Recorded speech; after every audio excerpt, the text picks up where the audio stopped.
Hey guys, this is Roshan and welcome back to your own YouTube channel Roshanpedia the deep knowledge varsity में। तो कैसे हैं आप? तो आज हम लोग बात करेंगे आसियान के बारे में।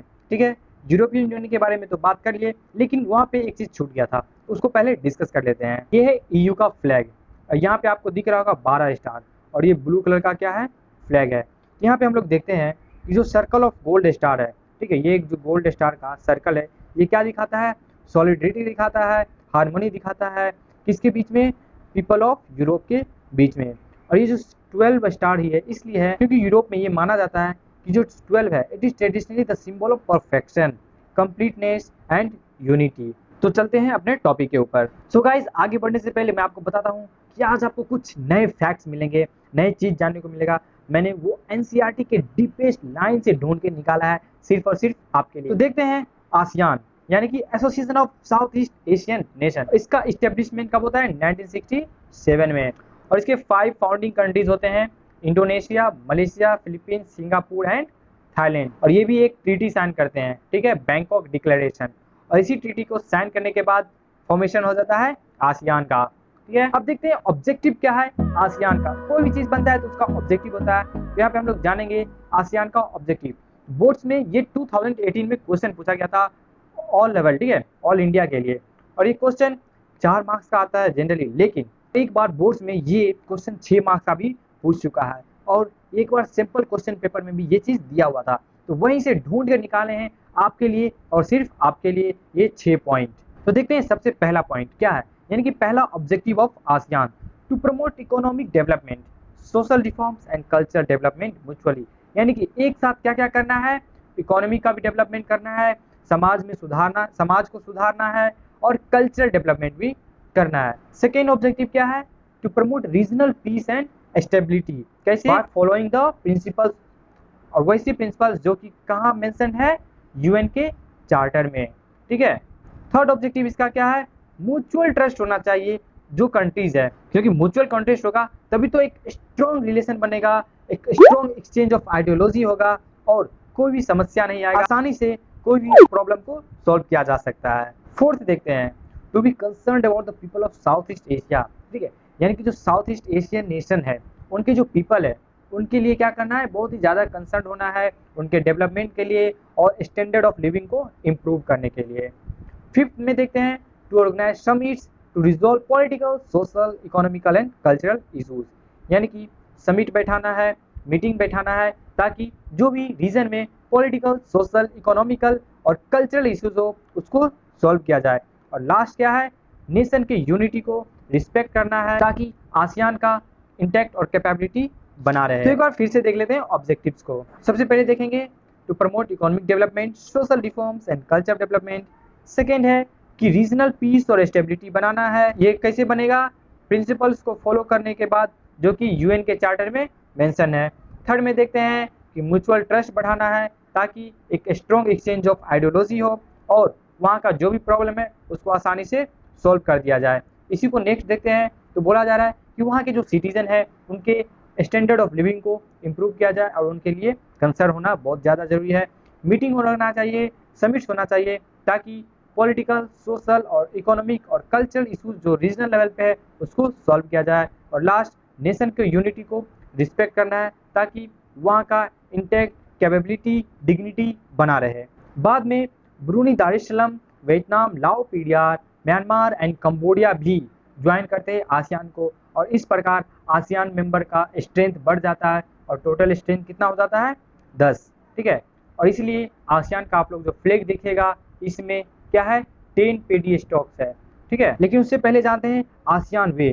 ठीक है, आसियान वे क्या है, एक फॉर्म ऑफ इंटरेक्शन है, ठीक है, जो कि इनफॉर्मल है, नॉन कॉन्फ्रंटेशनिस्ट है एंड कोऑपरेटिव है। यानी कि लड़ाई झगड़ा कुछ नहीं करना है, कोऑपरेशन करना है, पीस मेंटेन करके रखना है, ये आसियान वे है। और अब देखते हैं फ्लैग के बारे में, आसियान का फ्लैग। सो आसियान फ्लैग में अगर देखें तो क्या दिया हुआ है, 10 स्टेक्स ऑफ पेडी यानी कि राइस के, जो रिप्रेजेंट क्या कर रहा है, 10 south east Asian countries bound together in friendship and solidarity. और ये बाउंड है एक दूसरे से किस चीज में, फ्रेंडशिप और सॉलिडरिटी में। और ये जो सर्कल है ये क्या सिंबलाइज कर रहा है, यूनिटी को।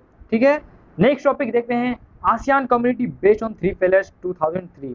तो 2003 में क्या हुआ था, आसियान का कम्युनिटी बनाया गया था और ये 3 पिलर के बेस पे है, ठीक है। और ये तीनों पिलर्स हम लोग देखेंगे अच्छे से और इसका भी 6 मार्क्स का क्वेश्चन आता है। पर्टिकुलर अगर सिर्फ एशियन सिक्योरिटी कम्युनिटी या पर्टिकुलर एक पिलर के बारे में पूछता है तो वो 2 से 3 मार्क्स में क्वेश्चन पूछ सकता है, लेकिन हम लोग 3 मार्क्स के लिए तैयारी करके चलेंगे और देख लेते हैं एक बार ये है क्या।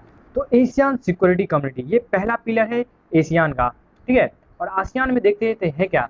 It was based on the conviction that outstanding territorial dispute should not escalate into a armed confrontation, यानी कि बाहर से अगर कोई डिस्प्यूट होता है, जैसे अगर देख ले इंडिया पाकिस्तान का बॉर्डर डिस्प्यूट होते रहता है और प्रेजेंट में भी इंडिया चाइना का बॉर्डर डिस्प्यूट हो रहा है, लेकिन वहीं पे ये है कि अगर इन सारे कंट्रीज में अगर कुछ बाहर से डिस्प्यूट होता है, कन्फ्लिक्ट होता है, तो वो स्प्लिट नहीं होना चाहिए, वो बढ़ना नहीं चाहिए किस चीज़ में, आर्म्ड कन्फ्रंटेशन में, यानी कि वो लड़ाई नहीं हो। आर्म कहने का मतलब बंदूक, विपन, आर्सेनल सबसे। ये फर्स्ट पिलर का पहला फीचर है। सेकेंड फीचर देखें तो 2003 में, ठीक है, आसियान ने सेवरल एग्रीमेंट, बहुत सारे एग्रीमेंट लिया गया जो कि प्रॉमिस क्या करता है कि वो अपने रीजन में पीस और सॉवरेनिटी को मेंटेन करके रखेगा, सोवरेन राइट्स को भी नहीं छीना जाएगा। और लास्ट देखें तो एशियन रीजनल फोरम ARF, इसको भी इस्टेब्लिश 1994 में किया गया था। और बोर्ड्स में आपसे यहाँ पे घुमा के क्वेश्चन पूछ सकता है कि बताइए ARF में कौन कौन से कंट्रीज आते हैं। बस सिंपल सा आंसर है, जो कि आसियान के कंट्रीज है वही ARF में भी आएंगे, एशियन रीजनल फोरम। और इसको इस्टेब्लिश किया गया था 1994 में, जो कि बताता है कि कोऑर्डिनेशन होना चाहिए सिक्योरिटी और फॉरेन लेवल पे। सेकेंड पिलर है एशियन इकोनॉमिक कम्युनिटी, ठीक है। अब इसका जो इकोनॉमिक कम्युनिटी है ये बहुत छोटा है, बहुत छोटा है as compare to US, EU, Japan और बोले तो बड़े बड़े इकोनॉमी से, लेकिन इसका इकोनॉमी इतना तेजी में ग्रो कर रहा है, much faster as compare to all these big economic power. इसका ऑब्जेक्टिव अगर देखें तो एक कॉमन मार्केट बनाना है और कॉमन प्रोडक्शन बेस बनाना है जो कि आसियान स्टेट के अंदर ही हो। थर्ड फीचर अगर देखें इकोनॉमिक कम्युनिटी का तो ASEAN is focus on creating a free trade area, और फ्री ट्रेड एरिया से बनाने से क्या होगा, ज़्यादा इन्वेस्टमेंट होगा, लेबर को एम्प्लॉयमेंट मिलेगा और सर्विसेज भी मिलेगा। और लास्ट पिलर अगर देखें तो रीजनल एंड कल्चरल कम्युनिटी, पहला फीचर अगर इसका देखते हैं ये बहुत ही तेजी में बहुत ही ज़्यादा इंपॉर्टेंट ऑर्गेनाइजेशन बनते जा रहा है इस रीजन में। इसका विजन 2020 ये है कि ये देखे आसियान का रोल कहाँ, बाहर में, ठीक है, इंटरनेशनल कम्युनिटी में, आउटवर्ड लुकिंग, ठीक है, आउटवर्ड लुकिंग पॉलिसी है, ताकि जो आसियान का जो मेंबर है 10 कंट्रीज है वो सिर्फ आसियान रीजन में ही सीमित ना रह जाए बल्कि इंटरनेशनल कम्युनिटी में भी आए और अपना रोल निभाए।